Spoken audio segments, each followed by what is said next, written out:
Welcome back to Speducation. I'm your host, Brandon Reed, and as always, if this is your first time to the channel, a special welcome to you. Well, it's a new week and we have a new lesson. So, what are we going to be learning about today? Well, let's find out. Today's lesson, special education and extracurricular activities. So today we're going to be answering a question that was proposed to me by somebody that I met a few weeks ago. And the question was this. They said, "You're a special education teacher, right? So let me ask this. If a child who is in a wheelchair wanted to join the basketball team, could the school refuse?" Well, that's actually a really good question, and it can get a little complicated.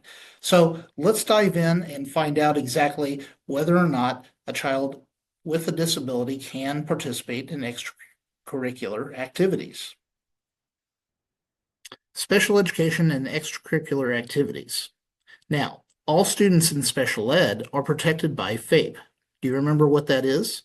Well, it's an acronym, and it stands for Free and Appropriate Public Education. Basically, it states that students with disabilities have the right to a free and appropriate education, which is FAPE, tailored to their needs. This means they get special education services and accommodations and modifications at no cost to their families. Now, you're probably wondering, well, FAPE does protect individuals with learning disabilities and makes sure that the school and the state provides them with an education. But does that also pertain to extracurricular activities like sports and clubs? Well, yes and no. It's a very complicated question.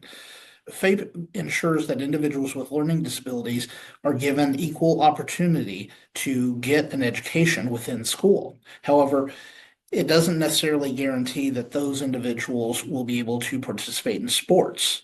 That's where the IEP comes in. So, under FAPE, Free and Appropriate Public Education, FAPE does not guarantee a child a spot in an extracurricular activity or sport. FAPE isn't a right to preferential treatment for clubs and sports, but the school must give kids an equal opportunity to participate.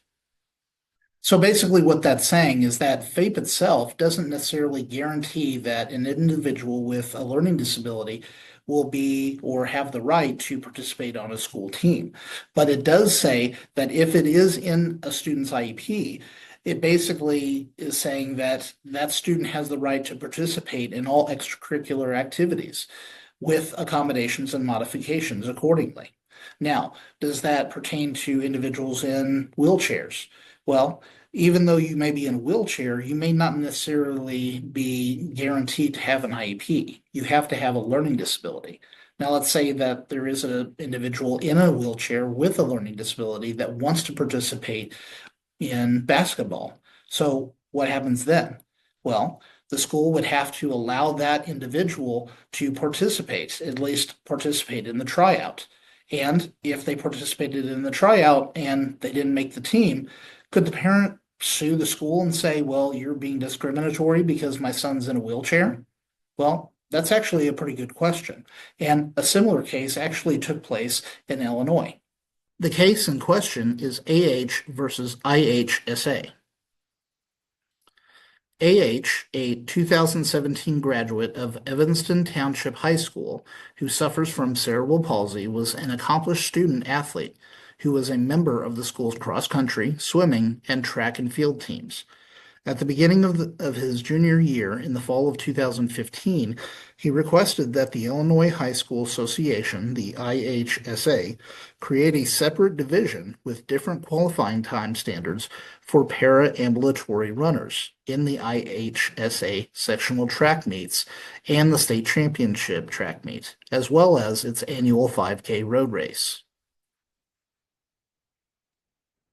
The IHSA actually denied the individual's request for qualifying time requests.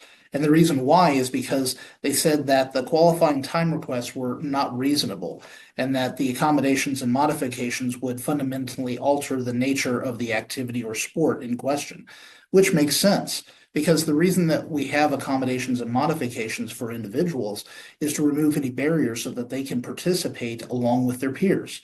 But if you implement accommodations and modifications that would alter the course or the sport for everyone else, then that wouldn't necessarily be fair. So what they did was they said, I'm sorry, but we have to deny this. So what did they do? Well, AH and his family appealed it to the Seventh Circuit Court of Appeals.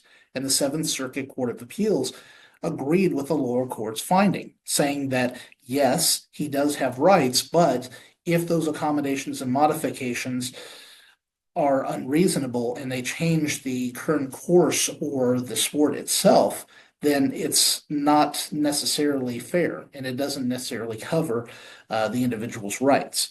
And even though that sounds a little bit crazy, think of it this way. If a student was reading at a fifth grade reading level in eighth grade, and the teacher decided, you know what? It's not fair that this student is struggling and everybody else is doing fine, so we're going to lower the reading level to fifth grade.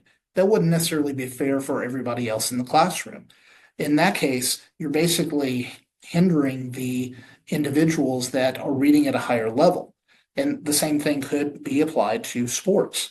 Now, it doesn't necessarily mean that the individual can't participate. It just means that they have to participate within the scope of the accommodations that they already receive. So, unfortunately, it didn't turn out well for him. And that's why I say when you ask the question, well, can a school deny a individual with who's in a wheelchair, deny them the opportunity to participate in basketball? Well, the answer is no. They can't deny them. They can give them the opportunity to participate through a tryout. But if they don't make the team, then they could sue. But chances are it wouldn't really go very far because in order to alter the conditions for which the student would be playing, they would have to alter the sport and then alter it for everybody else in the state, which would most likely not happen. But don't worry, because there are programs, and many states and schools have Special Olympics. So even though this individual who's in a wheelchair may not be able to participate on the high school or middle school basketball team, they may be able to do that in the Special Olympics. That's why in the IEP it says that if a certain extracurricular activity is not available to the student, the school will find some alternate activity that they can participate in. If you liked what you saw today, you learned something new, or you're new to the channel, please click that like button. And if you want updates on future videos, feel free to click the subscribe button and ring the bell for updates on future videos.